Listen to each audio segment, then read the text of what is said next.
Victory over Superman was only the beginning of Aquaman's rise to power. Uniting the world's oceans under the banner of Atlantis, Aquaman had a controlling interest in the planet's ecology and economy. His influence did not escape the attention of the world's multinational corporations, who looked to end his reign. Villains lured by the promise of big money to assassinate the King of Atlantis pursued him relentlessly. But Aquaman's popularity served him well. The world's citizens rose up in anger against those who would quell Aquaman's influence. The threat abated, a groundswell of support began for a united Earth under Aquaman's command.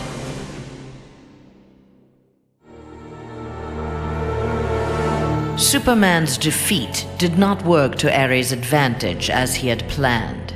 The heroes of the parallel dimension helped this world's Batman build a conflict-free utopia that left the war god famished. On the brink of death, Ares managed to imprison Brainiac 5. He forced Brainiac to create a time loop beginning with the other dimensional heroes' arrival and ending just before their victory. In this pocket of time, Ares flourished. Endless war was his to savor.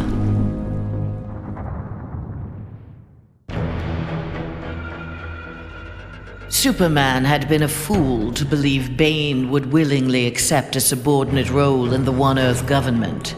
With the High Counselor out of the way, true leadership could begin. Though they lacked intelligence, Bane found in Sinestro and Black Adam inspiring examples of ruthless, absolute authority. They reciprocated his regard for their talents. The three former villains regained control of the planet and formed a ruling triad that would be uninterrupted until the next phase of Bane's plan. Not all heroes were destroyed by Superman. Some were actually created by him. A technology wizard, Barbara Gordon had eluded detection by One Earth intelligence, feeding information to the insurgency under the code name Oracle. But after the regime's murder of her father, Gotham Police Commissioner James Gordon, Barbara channeled her anger into a new alter ego. Sensing the right opportunity to strike, she attacked Superman directly. By defeating the High Counselor, she had announced Batgirl to the world in impressive fashion.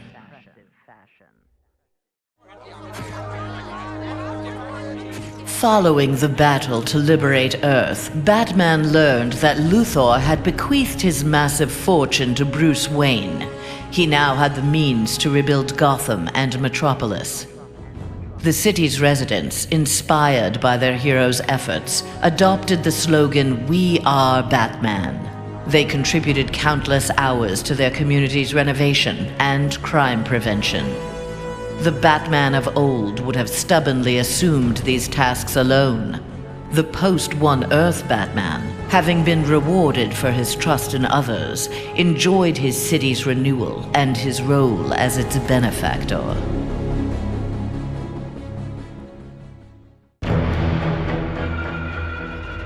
The defeat of Superman taught Black Adam one thing. Most of Earth's denizens were too weak to adopt Kahndaq's visionary form of government. He returned to his homeland with a new plan. Combining their energies, Black Adam and his Empress Isis created a mystical barrier around Kahndaq. There they reigned in peace, their country an oasis in the wasteland of human civilization. A true oasis once Black Adam had destroyed all other life on Earth.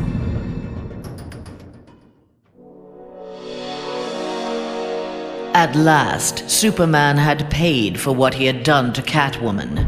Feigning allegiance to his regime had cost Selina her beloved Batman and her best chance at happiness. Pride and anger kept her from attempting reconciliation with Bruce Wayne, but his inspiring reconstruction of Gotham and Metropolis fostered in her a desire to remain close to him. Until she was ready to approach him again, she did her part to keep Gotham's streets clear of crime. Nascent underworld organizations had both the Bat and the Cat to fear.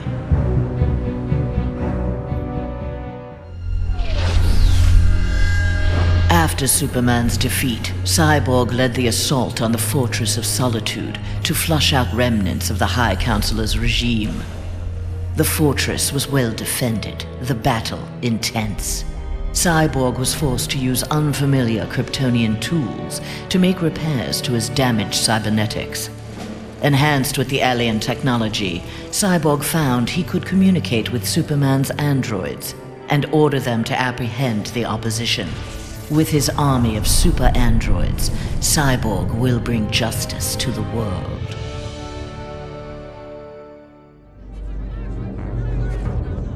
With Superman's regime toppled, new governments formed to take its place. New governments meant new customers for Deathstroke, and business was booming. Soon there were more assassinations to carry out, revolutions to aid, and unrest to create than he could manage on his own. The One Earth regime's elite troopers, having committed atrocities in Superman's name, had gone into hiding from a populace bent on revenge. Impossible for most to find, but not for Deathstroke. Recruiting these renegades, he formed the New Titans, the world's premier political assassins.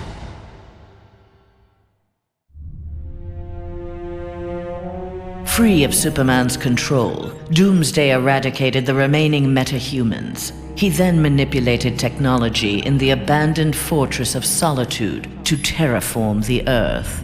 It soon resembled prehistoric Krypton. At last, it felt like home. After a few years of exterminating humanity at his leisure, however, Doomsday needed a challenge. Having assimilated Superman's ability to fly, he headed for a nearby space sector. He had heard rumors of an opponent worthy of his attention, a Cesarian mercenary with a taste for violence. Doomsday was eager to meet this Lobo in battle.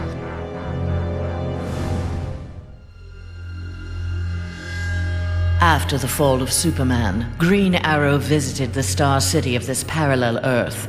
His counterpart was one of the first heroes to fall in the battle against Superman, one of the first to object to the Man of Steel's new tactics and reasoning.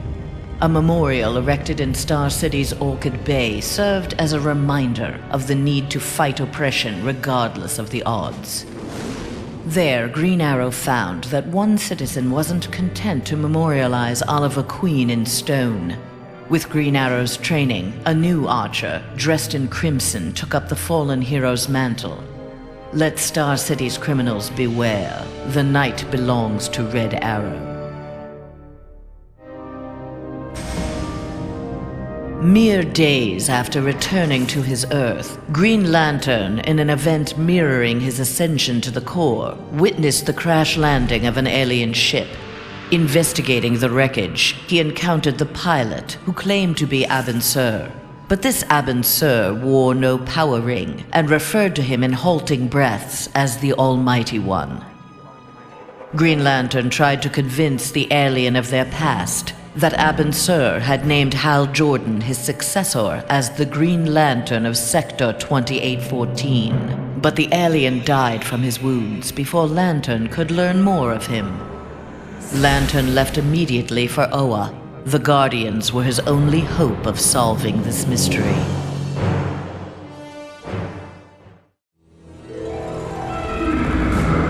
The defeat of Superman filled Harley with confidence. She knew what she was capable of and knew what she wanted. She traveled to the Visitor's Earth and freed the Joker from prison.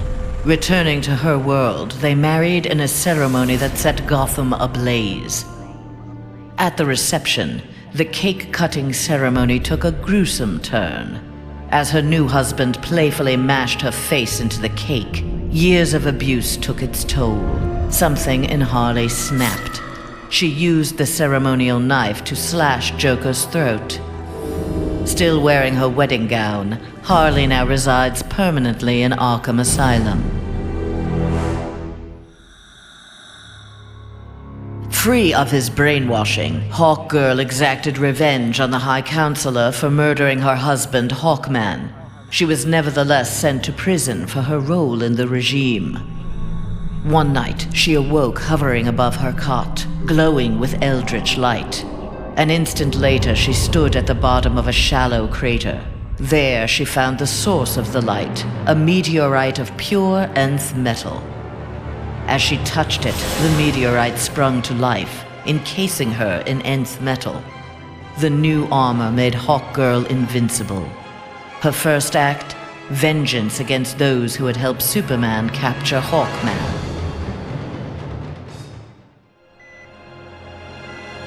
Killer Frost reveled in her victory, but her overconfidence betrayed her.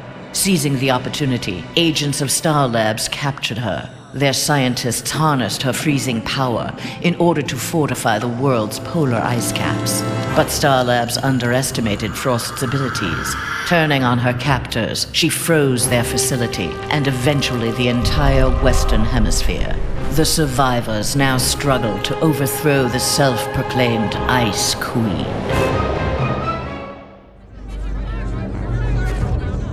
A win against this world's Superman was greatly satisfying, but its aftermath would be sweeter still. Luthor had traveled to this dimension to convince its residents that he was their Luthor, who had miraculously survived the High Counselor's globally televised attack on him. Beloved before, the triumphant Luthor was now worshipped. He was elected President of the United States, but soon looked to further consolidate his power.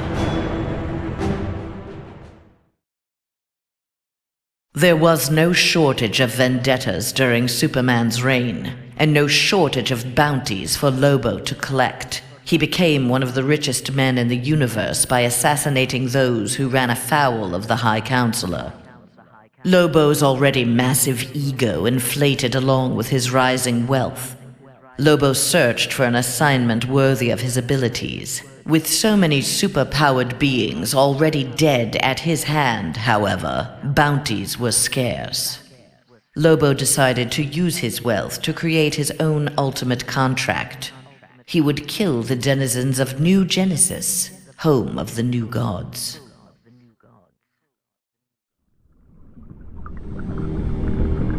Banishing his friend and former teammate Superman to the Phantom Zone was difficult for J'onn J'onzz, but necessary. As the One Earth regime had formed, J'onn, ever the outsider, had chosen to watch from a distance to bide his time. He assumed the form of an Atlantean and served as royal archivist. Aquaman little suspected that his trusted subject's uncanny ability to gather news of the surface world was the result of telepathic powers. When J'onn learned that heroes from a parallel dimension were aiding Batman's insurgency, he assisted as well, leading rescue operations in Metropolis and Gotham after Superman's rampage. In the post-regime era, the Martian Manhunter continued to serve his adopted world, gathering the next generation of heroes to form a new Justice League.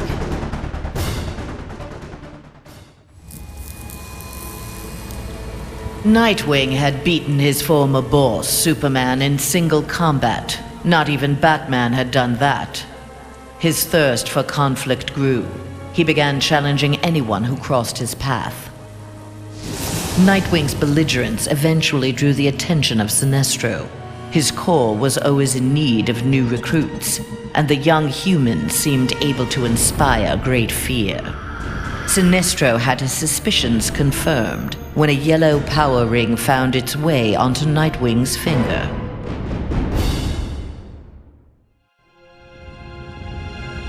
Winning the battle with Superman cost Raven dearly. The amount of demonic energy required overwhelmed her. After regaining consciousness, she looked around warily. Her immediate surroundings were a hellish ruin. Nearby stood her father, Trigon. Raven had somehow called him forth during her battle. Trigon thanked his daughter. He then summoned an army of demons and set out to destroy the rest of the planet. The fool in the red cape had been dealt with. Now Scorpion would learn how he came to this place. Heretofore, only the sorcerer Quan Chi or the fallen elder god Shinnok could have summoned him. Scorpion's answers appeared in the form of Trigon, who accused Scorpion of deserting Trigon's demon army and stealing from him the glory of besting the High Counselor. The two faced each other in a titanic struggle. Scorpion emerged the victor and assumed control of Trigon's invasion force. Soon this strange new land would be his to rule.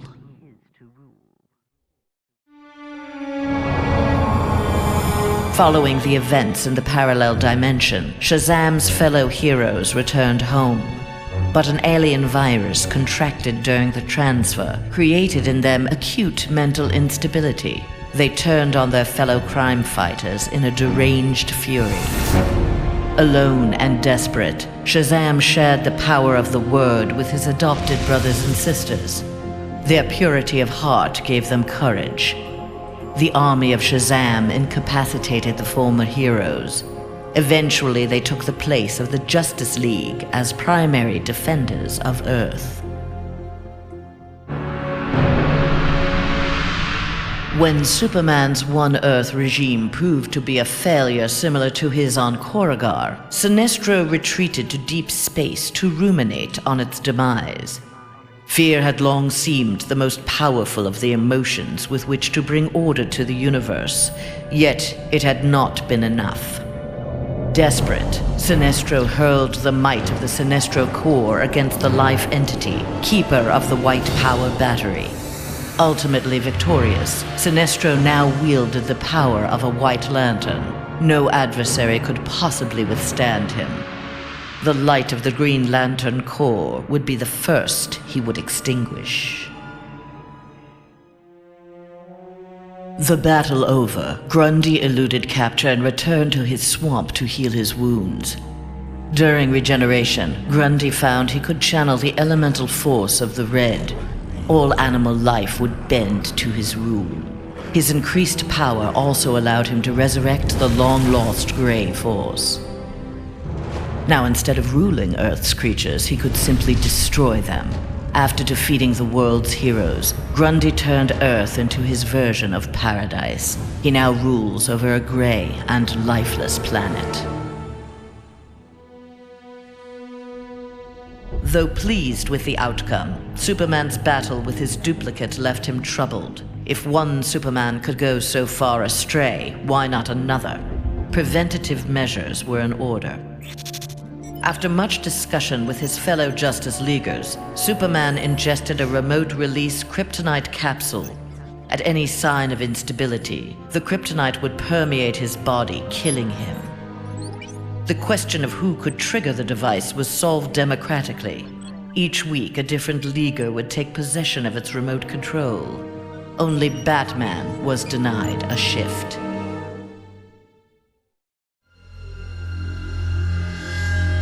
Flash had taken down the High Counselor, but the atrocities he had abetted during Superman's regime continued to haunt him. His shame eventually drove him into exile. Whether wishing to make further amends or simply unable to stop himself, Flash continued to use his powers in the pursuit of justice. Rumors of a mysterious red streak of energy that would set upon and incapacitate criminals circulated throughout Central City. While only some deduced his true name, most felt gratitude and affection for the new hero they called the Ghost. Though he had failed to elevate the Joker clan's status, Joker was convinced a similar organization could be successful in his dimension. Joker used a series of devastating terrorist acts to frighten the populace, then convinced the more gullible among them that he was the path to security. The new Joker clan soon had millions of members worldwide and committed regular anti-government attacks, wreaking havoc on the global economy.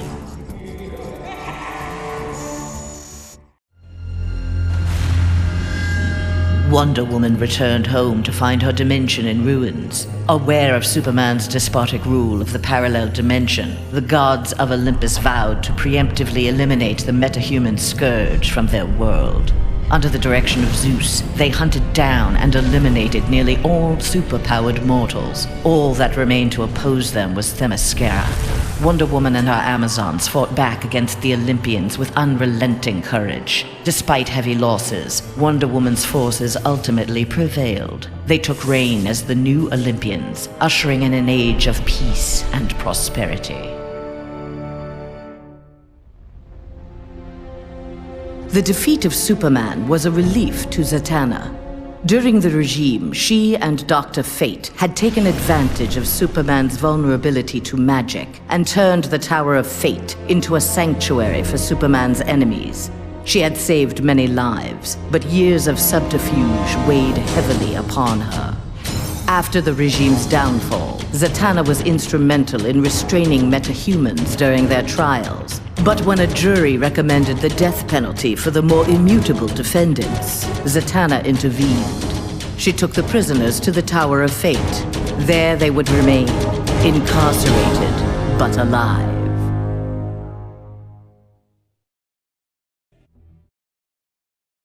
Free of the Phantom Zone at last, Zod's first order of business, Superman's defeat, had been accomplished. Now his revenge could be fully realized. His time in the Phantom Zone had allowed Zod to learn its secrets. He had even learned from one of his fellow residents how to call forth small pockets of it at will. After introducing Superman to its mind-numbing emptiness, Zod claimed the High Counselorship and began to rebuild Earth in the image of mighty Krypton.